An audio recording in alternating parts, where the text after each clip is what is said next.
Écoutez, bienvenue tout le monde. Okay? Bienvenue aux milliers de personnes qui se joignent à nous par Zoom. Okay? Ça me fait grand plaisir de vous présenter aujourd'hui la nouvelle famille de produits de Hitachi, Vantara, okay? Qui était anciennement Hitachi Data System. Okay? Ça fait quand même quelques années qu'on s'est renommé, rebaptisé Hitachi Vantara. Alors, la nouvelle famille de produits s'appelle VSP One Block. En fait, c'est plus qu'une famille de produits, c'est toute une intégration complète de toutes les solutions de stockage et de gestion de stockage et de présentation de stockage. Alors, sans plus tarder, parce qu'on a juste une demi-heure, je vais vous expliquer un petit peu d'où vient Hitachi Vantara. Alors, Hitachi Vantara, c'est une compagnie qui, donc, vient de la compagnie Hitachi, qui est une compagnie japonaise. Ça fait 35 ans plus que la compagnie existe en Amérique. Elle s'appelait avant Hitachi Data System. Toujours focusée sur la qualité. Toujours fait un focus important sur la robustesse de l'équipement, sur sa résilience et la sécurité de la donnée associée à l'environnement. Et c'est ce qui a fait que la compagnie Hitachi a eu autant de succès dans la grande entreprise. Alors, si vous regardez ici sur cette diapo mirifique, vous voyez qu'on est présent dans toutes les grandes entreprises, les plus grandes banques du monde, et les fournisseurs de services de santé, manufacturiers et autres, telco. Alors, donc, c'est une compagnie qui a fait sa marque sur le marché par la qualité de ses produits. Maintenant, on a tout un écosystème de produits et comme je vous ai expliqué que ce qu'on appelle maintenant VSP One, okay, c'est vraiment un écosystème qui comprend tous les types de données, que ce soit des données, quand on dit de type bloc, on parle de données, donc, par exemple, pour les bases de données ou pour les applications, de type fichier que vous pouvez retrouver, par exemple, dans les serveurs de fichiers, des fichiers courants que vous utilisez là, pour toutes les fonctions quotidiennes. Des environnements objets qu'on retrouve beaucoup dans le stockage dématérialisé de type cloud, par exemple, ou dans les environnements d'archivage et de backup. Okay? Donc, c'est des solutions qu'on a depuis déjà de certaines années, mais on les intègre maintenant dans un environnement intégré. Okay? Et on a également des solutions pour les mainframes. Vous devez savoir que la compagnie faisant des produits de qualité, d'ailleurs, la compagnie Hitachi, pendant de nombreuses années, faisait des boards pour la compagnie IBM, là, avec les circuits imprimés et autres. Et donc, on a continué à maintenir une relation très étroite avec IBM et on déploie une grande partie de tous les stockages sur les mainframes dans le monde actuellement, parce que c'est des machines particulièrement résilientes et de qualité. Alors, donc, le VSP One, c'est en plus des solutions physiques ou dématérialisées pour l'hébergement des données, c'est également un environnement pour sa gestion, donc permettre d'avoir un contrôle de la localisation des données. Bonjour, bienvenue.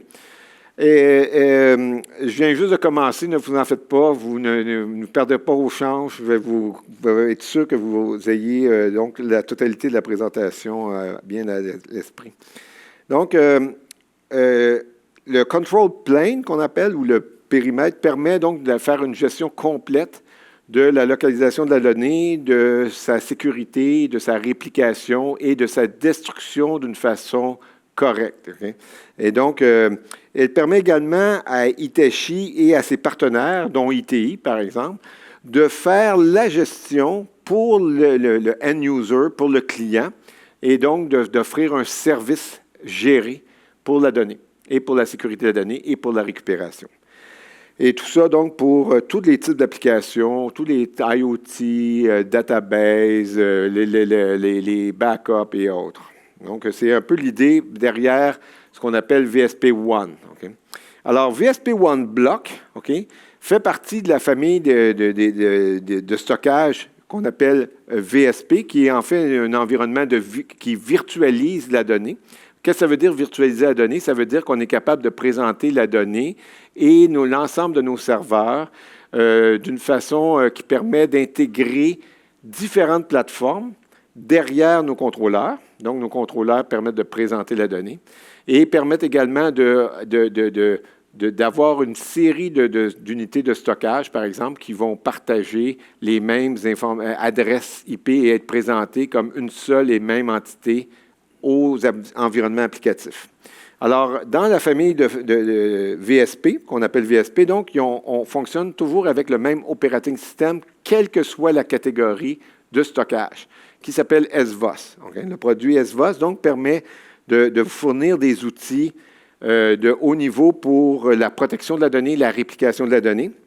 Et également, si vous regardez ici, vous avez la possibilité de faire du quality of service. Alors, si vous avez des environnements dans lesquels vous partagez les mêmes environnements pour différents types d'applications qui n'ont pas tous les mêmes priorités au niveau de votre entreprise, alors à ce moment-là, vous avez la possibilité de gérer la priorisation des I/O au niveau de l'environnement.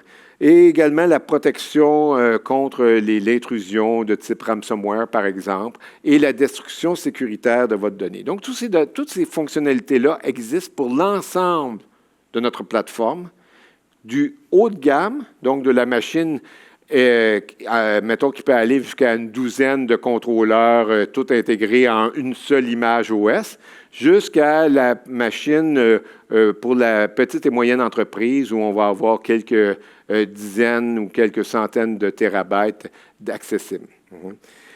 Également, dans l'environnement que je vous présente aujourd'hui, qui est le VSP One Block, on focus beaucoup sur la simplicité de l'intégration et de la gestion. Et c'est pourquoi, à l'intérieur même de la plateforme, donc lorsque un de nos clients reçoit une plateforme VSP One, en plus d'être installé par nos techniciens, vous avez automatiquement accès à un environnement GUI très simplifié qui permet rapidement de fournir des espaces disques de travail, des répliquer, de faire des copies instantanées ou de faire des copies à distance ou de détruire de façon sécuritaire les données. Donc, de faire une gestion tout en monitorant facilement les capacités de la machine au niveau de la performance, au niveau de la qualité du service et autres. Pour les environnements qui ont plusieurs unités, par exemple, à ce moment-là, on offre une console intégrée qui permet de gérer l'ensemble des unités à partir d'une unique plateforme, donc qu'on appelle UpCenter. Alors, UpCenter va vous permettre non seulement de gérer la plateforme, mais également de gérer la protection de la donnée, donc la transférer, la répliquer. Également, d'automatiser des fonctionnalités, comme par exemple des fonctionnalités pour fournir des nouveaux espaces disques à des environnements que vous voulez augmenter, par exemple, l'espace disponible ou l'intégrer avec des nouveaux serveurs. Donc, c'est un environnement complètement intégré, okay, mais qui permet également de le faire en multi-data center. Okay, donc, et lorsqu'on a des partenaires, les partenaires peuvent utiliser ces outils-là pour, par exemple, automatiser certaines de vos fonctions, déterminer comment se comporte la plateforme avec les applications, déterminer les troubles, faire du troubleshooting et autres. Okay? Donc, c'est les fonctions de base qui viennent avec chacun de nos environnements. Quand vous achetez une de nos machines, quand vous achetez une de nos unités de stockage, automatiquement, vous avez SVOS et automatiquement, vous avez accès à UpCenter. Okay? C'est quelque chose qui est standard avec la plateforme. Maintenant, dans VSP One Block, je vous ai mentionné qu'on veut adresser de la grande entreprise jusqu'à la petite et moyenne entreprise avec le même niveau de service et le même niveau de qualité, donc toujours en garantissant à 100%, on est unique dans l'industrie, comme ça on est capable de garantir à 100% la disponibilité à la donnée. Okay? Alors, tous nos serveurs que vous voyez en place, c'est les trois nouveaux modèles qu'on introduit, ont cette redondance complète de bout en bout. Maintenant, ces nouveaux serveurs-là, qu'on appelle VSP One Block de la série 20, qu'on a en 3 itérations, 24, 26 et 28, alors offrent également des fonctionnalités de compression et de duplication assistées par un coprocesseur pour éviter de prendre des CPU de l'environnement de stockage. Donc, on a des contrôleurs dédiés pour la compression, okay? Et on a également ce qu'on offre pour les versions 26 et 28, ce qu'on appelle du No Question Ask, de compression et de duplication de 4 pour 1. Alors, 4 pour 1, ça veut dire que vous avez besoin d'acheter 4 fois moins de disques pour la même capacité de stockage effectif. Et on le garantit comme étant disponible. Okay?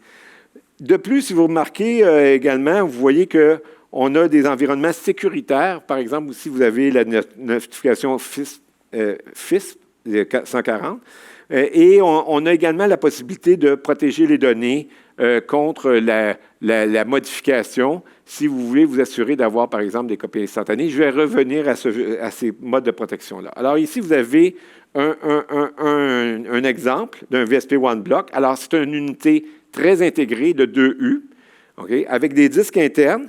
Chacun des disques NVMe a double accès. Okay? Donc, vous avez double contrôleur, double accès. Okay? Tout l'environnement est 100% redondant. Okay? Alors, si vous regardez ici, vous voyez que la ligne d'en haut avec les contrôleurs et les ports entrée-sortie, c'est un des contrôleurs et la ligne d'en bas, c'est un deuxième contrôleur. Et vous avez ici, dans le bloc 26 et 28, les accélérateurs pour la compression que vous allez utiliser à l'intérieur de la machine pour libérer l'environnement. Donc, un environnement entièrement redondant, de bout en bout. Chacun de nos ports d'entrée-sortie sont redondants, donc vous allez en avoir un installé dans le contrôleur supérieur et un dans le contrôleur inférieur, également pour les disques qui sont double accès. Si vous avez une unité externe de stockage, vous allez avoir, encore une fois, le disque NVMe, parce qu'on parle d'environnement 100% NVMe, et une redondance au niveau des contrôleurs Fiber Channel et des Power Supply. Alors, 2 Power Supply redondants ont tous peu ce service. Tous les services de gestion en cas de bris, par exemple, remplacement d'un câble, d'un contrôleur, d'une interface, d'une unité de power supply ou autre, d'un disque, se font live. Donc, il n'y a jamais d'arrêt d'opération. Alors, quelle technologie qu'on intègre à l'intérieur de cette nouvelle famille de produits VSP One Block de la série 20? Alors, on introduit une nouvelle technologie au niveau des disques, qu'on appelle DDP, Dynamic Drive Protection. C'est une technologie qui permet de distribuer la parité sur l'ensemble des disques. Je vais revenir sur chacune des fonctionnalités qui sont présentes. On a un accélérateur de compression qui nous permet de vous garantir en espace effectif du 4 pour 1. On a également l'introduction à l'intérieur de SVOS de ce qu'on appelle le Thin Image Advance. Alors, le Thin Image Advance, c'est la possibilité de faire des snapshots, des copies instantanées qui se font vraiment de façon instantanée, sans avoir à répliquer les données, mais seulement en utilisant les références à la donnée.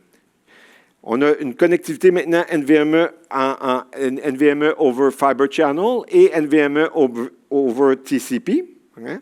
On a amélioré l'environnement de gestion et également, on est la compagnie numéro 1 pour la faible consommation électrique pour chaque unité de stockage.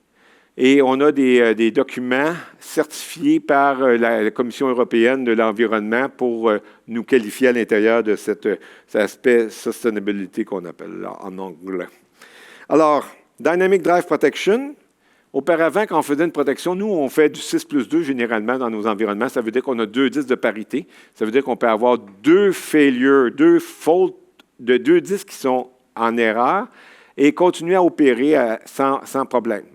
Sauf qu'auparavant, alors si on regarde ici auparavant, et c'est pour ça que j'ai un casque, auparavant, quand on avait un disque en erreur, alors, il fallait évidemment que chacun des drives s'assure d'interfacer avec le contrôle, un seul disque pour le rajouter dans la chaîne de parité.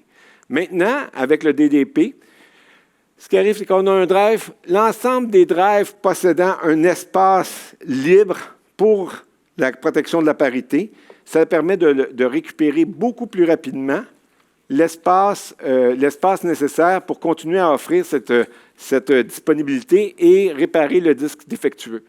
De plus, ça permet d'éviter ça nous économise un disque dans l'infrastructure parce qu'on distribue la parité, donc on est capable d'avoir un seul disque de spare pour l'ensemble de l'environnement en termes de capacité totale réservée. Alors, ça, c'est l'environnement DDP. On a l'accélérateur. Oui, monsieur?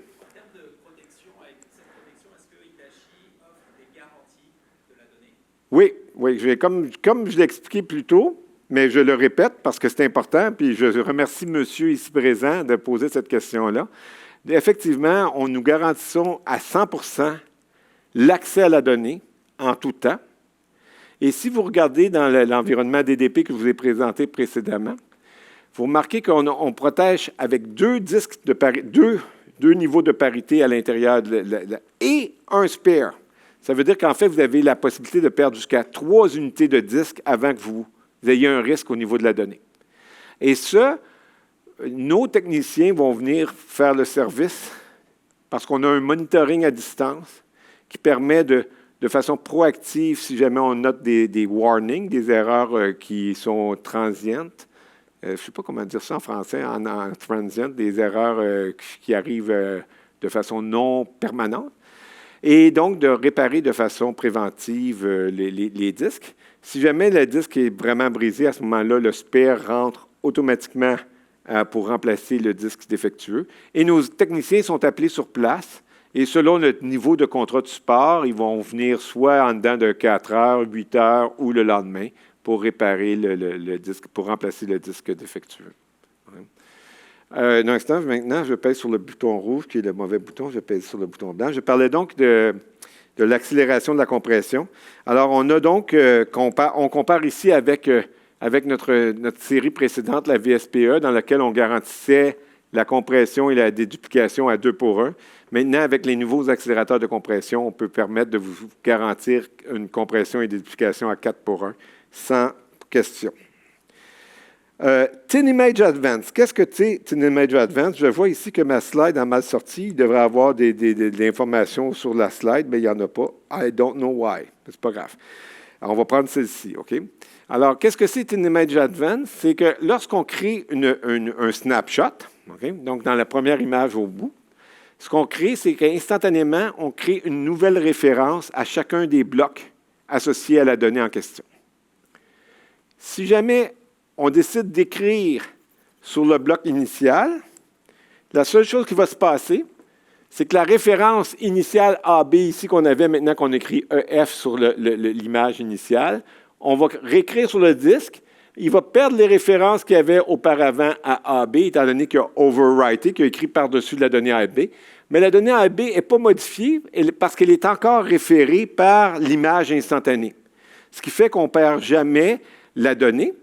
Et donc, elle est toujours bien protégée. Mais on n'a pas besoin de rien réécrire. L'écriture ne se fait quand même qu'une seule fois. Donc, c'est un avantage parce que ça évite de faire des I/O inutiles. Okay? Lorsque on perd totalement la référence à une des données, supposons que vous décidez de modifier la donnée, comme ici présent, dans celle-ci dans laquelle on a fait la même affaire, mais supposons qu'on aurait réécrit par-dessus A. Lorsqu'on aurait remarqué que A n'a plus aucune référence, automatiquement dans SVOS, il y a ce qu'on appelle un garbage collector qui ramasse toutes les données qui sont non référencées et qui les rend disponibles à l'operating system pour être réécrits par la suite. Donc, à ce moment-là, ça permet une gestion efficace de la donnée et ça permet d'éviter d'avoir des espaces morts à l'intérieur d'un disque, comme précédemment avec certaines technologies passées de création d'images instantanées. De plus, parce qu'on sait comment c'est important de protéger la donnée, on offre la possibilité de faire des snapshots, donc des copies instantanées, qui sont qu'on ne peut pas modifier, donc qui sont tamper-proof, okay? Immutable, en tout cas, qu'on ne peut pas modifier, donc qui sont protégés contre la réécriture pendant une période de temps déterminée. Alors, supposons que vous créez un snapshot instantané, une image instantanée, et vous dites que cette image instantanée-là, je veux absolument qu'elle reste identique, quelles que soient les opérations, pendant les 7 prochains jours. Personne ne va pouvoir modifier la donnée en question pendant les 7 jours en question. Ce qui vous protège contre les attaques de ransomware. Okay? Donc, c'est une des façons de se protéger. Et après les 7 jours en question, dans la création de cette image instantanée, vous pouvez déterminer si vous voulez qu'elle soit détruite de façon sécuritaire après la durée ou qu'elle soit retournée en mode lecture et écriture normale. Okay? Donc, c'est une fonction qu'on appelle Safe Snaps, okay, qui fait partie de l'écriture instantanée. Bon, comme je l'ai mentionné, on a maintenant également la possibilité de faire du NVMe over Fiber Channel, okay, de bout en bout, donc du serveur à travers les switches, donc la réseautique SAN, jusqu'au disque NVMe, qui est un disque à double interface. Mais on peut également le faire à travers TCP. On a des interfaces TCP à 100 gigabits, Et donc, il y a possibilité d'avoir plusieurs interfaces à 100 gigabits et d'avoir une connexion d'un serveur à travers un réseau IP jusqu'à vos données qui sont sur le disque, 100% en NVMe. Bon, pourquoi 100% NVMe, c'est intéressant? Parce que NVMe est un protocole qui est plus rapide que le protocole Fiber Channel SCSI, donc, qui est actuellement utilisé en Fiber Channel. Et ça permet donc de moderniser et d'accélérer les performances au niveau de votre environnement. La facilité d'utilisation, j'ai parlé tout à l'heure de l'interface qui est embedded au niveau des contrôleurs. Alors, au niveau donc des contrôleurs, vous avez l'interface de gestion qui vous permet de définir tout l'environnement, donc les disques, les nouveaux disques. Si vous rajoutez des disques dans la machine, un disque à la fois pour l'environnement DDP, vous pouvez rajouter un seul disque. Et là, vous avez une capacité qui se rajoute. Vous pouvez déterminer dans quel pool. On crée des pools qu'on appelle dans l'environnement Hitachi, qui sont les groupes de disques qui sont associés ensemble, et les présenter par la suite à des serveurs ou à des services. Donc, tout peut se faire à travers une interface graphique qui est intégrée directement avec la plateforme. Ou, à la rigueur, si jamais vous avez plusieurs de ces plateformes-là, vous pouvez utiliser l'environnement OpCenter. De plus, on intègre la virtualisation des parts de gestion. Alors, les parts de gestion qui sont associées à l'environnement ont un VIP, qu'on appelle un Virtual IP, qui permet que si jamais vous perdez un contrôleur, ce qui n'arrive pratiquement jamais, mais supposons que vous faites un update du microcode, vous avez toujours accès au contrôleur à travers les mêmes adresses IP, que ce soit à travers une interface, comme ici, on voit une interface de type ASCII, par exemple, si la personne fait une mise à jour de micro-logiciels. Normalement, ce sont nos techniciens qui font la mise à jour des micro-logiciels, mais ça pourrait être vous, si jamais vous avez décidé je ne sais pas, pour une raison quelconque, je ne sais pas pourquoi vous empêcheriez nos techniciens de le faire, mais vous pouvez le faire. Ou si jamais vous accédez à l'interface CLI, qu'on appelle, qui est le Command Line Interface, ça se fait encore possible. Remarquez que les API, les API qui sont les classes d'appels qui peuvent se faire à travers le système, vont utiliser l'adresse VIP pour adresser le système également, potentiellement. Ils peuvent également le faire à travers l'environnement Fiber Channel, mais ça dépend de vos décisions, de comment vous fonctionnez. Vous parlez de la partie écologique de l'environnement. Alors, on a des power supplies qui sont plus efficaces, donc des blocs d'alimentation électrique qui sont plus efficaces, qui sont plus optimisés, donc il y a moins de diffusion de chaleur, donc ils sont plus efficaces à ce niveau-là, et donc qui consomment moins pour un rendement équivalent au niveau de la machine. Le fait d'avoir un drive de moins au niveau de votre environnement de DDP, bien évidemment, ça consomme un peu moins d'électricité. Et donc, toutes les améliorations technologiques qu'on fait sont là pour essayer de rendre la plateforme le plus éco-friendly possible. Maintenant, je vais vous parler d'une fonctionnalité qui existe dans SVOS, mais auquel tous nos clients ont accès, qui est la possibilité de virtualiser la plateforme et de faire de ce qu'on appelle du scale-out. Qu'est-ce que c'est le scale-out? C'est d'avoir une série de contrôleurs de stockage, d'unités de stockage différentes, mais qu'elles soient perçues comme une seule et même entité par l'ensemble des unités de serveurs, par exemple. Alors, un serveur va accéder une des unités, il fallait bien que quelqu'un m'appelle à ce moment-ci. Allez, ça va fermer ce truc-là, c'est fantastique. C'est parce que je suis populaire. Bon. Je l'ai appelé, c'est mon ami Fred. Je l'ai appelé Fred. Je lui ai dit, pourrais-tu m'appeler? Tu ne m'appelles jamais là, pendant que je présente. Bon, c'est vrai que sans Zoom, faire attention, il y a peut-être du monde qui m'écoute. Peut-être qu'il y a quelqu'un qui m'écoute. Donc, on peut accéder à plusieurs contrôleurs comme si c'était une seule et même machine. Et on peut faire du load balancing de façon transparente pour tous les clients serveurs, toutes les applications, de façon transparente. On peut déplacer la charge d'un serveur à l'autre. On peut faire du quality and service. Par exemple, quelqu'un arrive au niveau de VMware et il dit « Moi, je veux du platine ». Alors, automatiquement, notre outil de provisioning va vous mettre sur le serveur NVMe parce qu'il est plus rapide. OK, par exemple, et qui est en 6+2 avec double protection. Maintenant, quelqu'un dit « Ah non, non, non, ça c'est la base de données XYZ qui est utilisée uniquement pour des tests et des environnements. On va la déplacer sur un serveur où les disques sont moins dispendieux, où on a plus d'espace de capacité. » Alors, on l'envoie sur le SAS hybride. Alors, quand on fait la transition des données, avec l'outil de OpCenter, ce qu'on utilise, c'est qu'on crée ce qu'on appelle un Global Active Device qui permet de rendre de façon transparente les I/O entre deux unités, OK, à l'intérieur du cluster. Okay? Et cette technologie-là est également utilisée pour garantir que si jamais vous avez une unité qui meurt, pour une raison quelconque, par exemple, supposons qu'il y a un feu dans votre data center, bien, l'autre unité va prendre automatiquement les opérations sans aucune perte de transaction. Okay? Donc, c'est en mode read-write, okay? Et ça, on voit jusqu'à 500 km de distance. Okay? Et on voit également d'en haut qu'on peut avoir une unité de quorum qu'on appelle quorum qui serait dans le cloud. Donc, cette unité-là, virtualisée dans le cloud, permet de garantir qu'elle valide que c'est bien l'unité ici qui est à votre gauche qui est en faute et non pas la réseautique, par exemple, qui aurait pu être en faute ou quelque chose du genre. Donc, c'est l'environnement. Pour finir, parce qu'il reste juste 4 minutes, puis il faut que je respecte le temps parce qu'on veut tous aller au tirage et à la consommation gratis. Pour finir, donc, je vais vous parler de 2 services qu'on offre. Le premier, c'est le service qu'on appelle Everflex. Qu'est-ce qu'Everflex? C'est une série d'offres qu'on offre aux clients qui vont de la vente d'un produit à la vente basée à la consommation, à la gestion, soit par un partenaire d'une partie des opérations, ou soit à la gestion complète de toutes les opérations, comme si c'était un service géré par Hitachi ou un partenaire. Et ça, donc, c'est vraiment quelque chose qu'on peut faire à la demande, à la pièce, à la fonction. Qu'est-ce que ça va également? Ça vous donne la possibilité de payer à l'usage.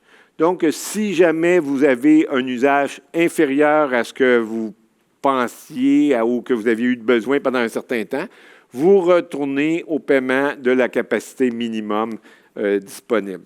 Donc, ça permet vraiment d'avoir une grande flexibilité au niveau de toute votre politique d'achat.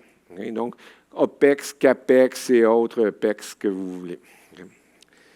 Finalement, pour terminer, avec 3 minutes, vous devez dire que je suis quand même pas mal bon au niveau timing. Okay? Okay. On offre la possibilité de faire du cloud. Qu'est-ce que ça veut dire faire du cloud? Les gens qui voient du cloud voient uniquement un cloud public comme étant Amazon, Google et Alibaba de ce monde. Okay. La réalité, c'est qu'on offre un cloud. On a des ententes avec Equinix. Equinix, c'est le plus grand fournisseur de data center au monde. Je crois que c'est rendu le numéro 1 dans le monde.